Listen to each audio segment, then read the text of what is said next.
All right, guys. So I'm gonna go ahead. Like I said, we only got a couple more pages here, but this is just basically a summary of what report you'll see here as it pertains to the federal town count statement of assurances report. Okay. So on this report, like we said in the beginning of this actual training, you will see two FCC reports in your level two. One is the detail, the other is this assurance report. Okay. So with this assurance report, this here is going to be an outlay of what you're going to see. This here is basically going to give you, like I said before, guys, a breakdown of three columns: your condition codes, okay, your disability descriptions, and the student counts. Okay, so here, as you can see in column A, that's your condition codes.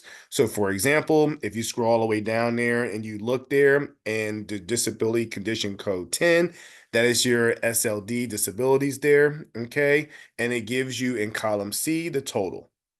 Okay, you have there your 3, 4, and the top, and section 2 there. Disability description: 3, 4, and 5-year-olds with a disability. It gives you a count of 25. So here is going to give you a quick summary breakdown of what to look forward to when you're accessing this actual report. Okay.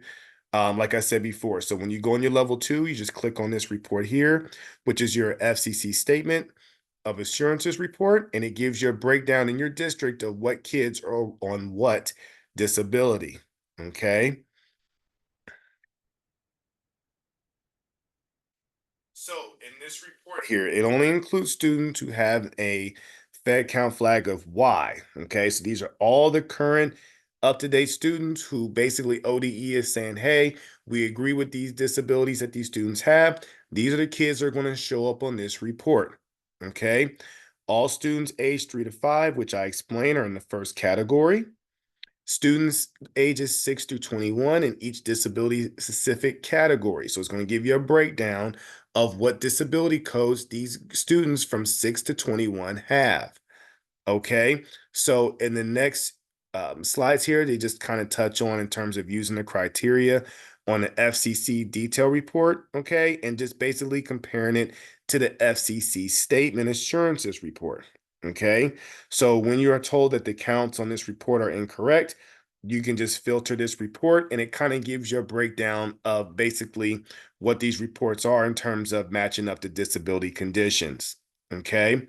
So when you're pulling up the actual FTE detail report, okay, this is just giving you a description and a snapshot of what you're going to be looking at as it pertains to your actual federal count flags. So in column L, all the way at the top, okay, and this is besides it blocking or whatnot with the sorting and the filters and all the other good stuff, okay? When you go into these actual flags, okay, and you select your Y for yes, of course, what it's going to do is here is going to basically give you the students that are included on your assurances report. And what this is doing is here, this is just matching up all the numbers that you guys have on your assurances report, and it's comparing it to your detail report. So if we move forward here with this slide, you will see here that, for example, okay, it's going to filter out, for example, your ages. Okay, so for example, for your second filter on the student age numbers, if you go here, of course, if you filter your ages and you click on 3, 4, and 5, it's going to give you the correct number on the insurances report. Okay, so it's tallying up, or it's going to be tallying up, excuse me, ages 3 to 5. And this is basically just kind of just getting you familiar with navigating through filtering the actual detail report and basically saying, okay, does my detail report match up with my assurances report? If it matches up, great. Okay, keep in mind it's only going with the ones that are basically basically not, or basically being counted for your district on your FCC detail report. Okay, so all your Y's for your flags, these are the students being counted. Okay. You don't want to get confused or whatnot. Like I said before, there's going to be no ends on this report, all Y's. Okay. So, for example, on your 3, 5, 3, excuse me, 3, 4, and 5, if you highlight the ages 3 through 5, all that should match here up top where they have it circled here in red where it says 25. So if you click on your actual filter for ages 3 to 5, those numbers should match with what is on your insurances report here. So 25 down below, okay, in the first snapshot, you'll see count 25, and those were filtered for ages 3 to 5. That should match with your insurance report, which reads to 25 on the next snapshot there. Okay, so those should match. Anytime you're sitting up there and filtering, like I said before, you just want to make sure all those details match. Okay. And this is just giving you a walkthrough in terms of how you can arrange all this data here. And this is just navigating through your Excel sheet. Okay. Down below, like I said before, you with two spreadsheets open at the same time, you can basically just kind of view and arrange everything here. And this is just kind of giving you some shortcuts to use. Okay. Like I said, the important thing is with all this, and I don't want to confuse anybody there, you just want to make sure, like I said before, that whatever they have on that assurances report, matches is what you have on the detail report. That's the bottom line. Okay. This here is just giving you guys some shortcuts to use and navigate through. Okay. Any questions with you guys in terms of your insurances reports? If there's any issues you guys have been having, anything like that lately with this?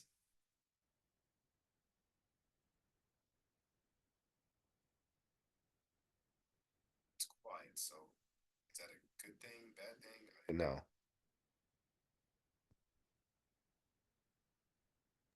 We're good. Okay. So here, like I said before, this is just a continuation from the last slide. This is just giving you an indication here in terms of if you wanted to view both spreadsheets at the same time, you can just go into view and arrange all, and it'll give you a breakdown or side-by-side view. Okay, in terms of your actual assurance spreadsheet and your detail report as well. So this is, like I said, a good tool to use if you want to cut through all the red tape and say, hey, Tim, screw going through the detail report, give me a shortcut. This details that shortcut for you guys. Okay, so if you have any questions or anything like that, please let me know. It was pretty simple in terms of navigating through your Excel spreadsheets there. Okay, and this gives you a side-by-side view. Okay, so you can compare what's on your assurances report with your detail report. Okay. Next, this is just basically just letting you guys know, hey, how you can basically change the age filter there. So if you get out of the ages 3 to 5, which is down below where it says here to change the filter for student age number column, you can just click out of that and then go from 6 on up. Okay.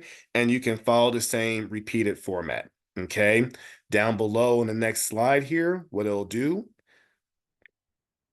okay, is basically kind of filter out all those kids. Okay. Now, if you want to add a third filter, okay, for the disability code columns, you can do that as well. So basically, this is just kind of getting fancy with your Excel file sheets in terms of how you guys want to view your data. Okay. If you guys just say, hey, Tim, I just want to go with the simple filter, you guys can do that. There is no, demerits or anything like that against doing that format. If you guys are pretty shifty with Excel, where you're saying, hey, I want to go ahead with my side-by-side screens, this gives you here a walkthrough in terms of how to navigate towards that. Okay.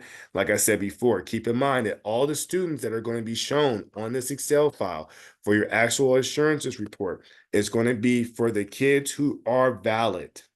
Okay.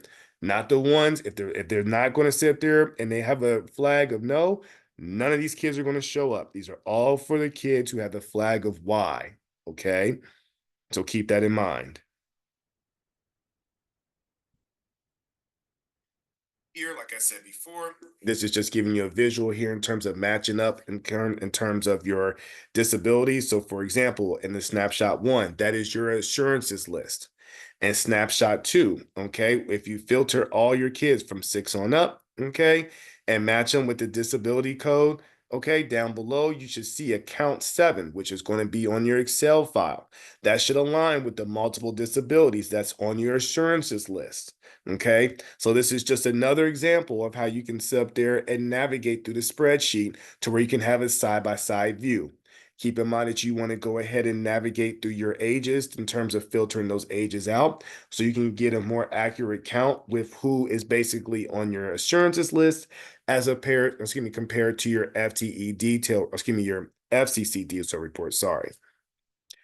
Any questions on how to navigate through this so far? I know you guys are pros and you guys pretty much noticed, but they just are kind of giving pretty much a review for you guys here. Tim, I just need clarity for myself. Open enrolled students are not included in any of these counts, correct? Correct.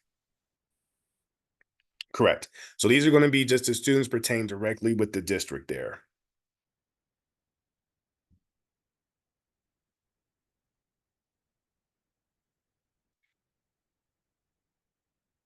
Any questions? It's quiet. So is there any questions or anything?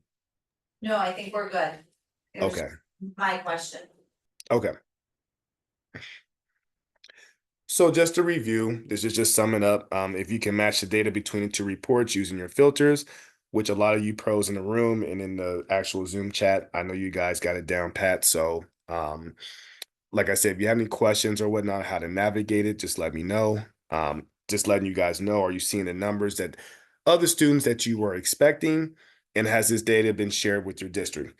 This data will be good to use, like I said before, when those actual payment reports come down for your district, you can just kind of size it up and just say, hey, this is kind of online with what we have so far, as far as with, you know, who we have special ed wise, and compared to who we had set up outside of the actual October 31st date. Okay.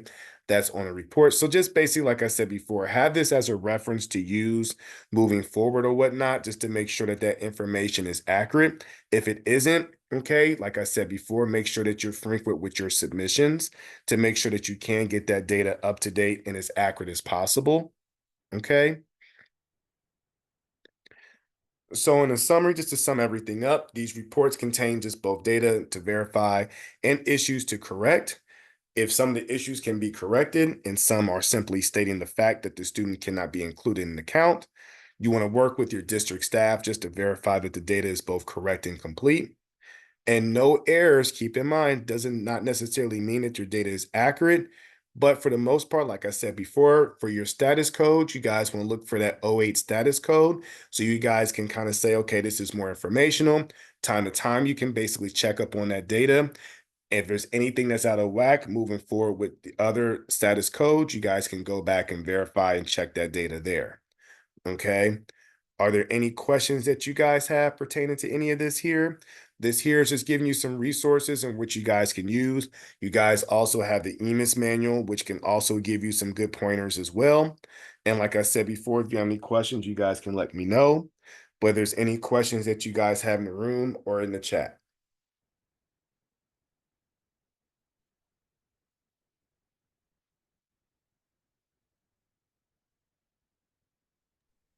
Okay. We're quiet in here, Tim. No, listen, okay, I was just checking.